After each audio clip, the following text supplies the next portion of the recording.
Сәлеметсіздер ме? Мен ең қымбат нәрсе деген кітапты оқыдым. Оның ішінде 9 түрлі ертегі бар. Оның ең қызықтысы піл баласы. Піл баласы тропиктің ну орманында дүниеге келеді. Оның тұмсығы кішкентай, өзі дәу болады. Сосын қайта-қайта сұрақтар қоя береді. Бұл не, бұл кім, бұл не зат деп қоя береді. Сосын піл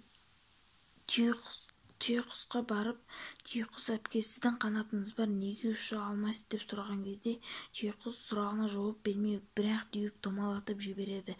Сосын су сиырға барып сұрақ сұраған кезде, сәлеметсіз бе, су сиыр аға, сіздің басыңыз неге асқабақтың басындай дәу деп сұраған кезде, су сиыр сұрағына жауап бермей, оны пілді бірақ теуіп жібереді. Сосын қолтырау не жейді түскі асына, не істейді деген сұрақ басына келеді. Сосын ол піл өзеннің жағасына барып, қолтырауына сұрақ сұрайды.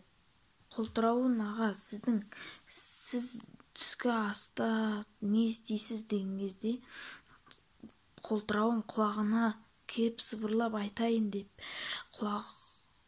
піл енді құлағына алып жақындатып келе жатқан кезде, пілдің тұмсығын бірақ тістеп алып, қатты тістеп созады қолтырауын. Сосын жылан келіп бамбуктың ағашына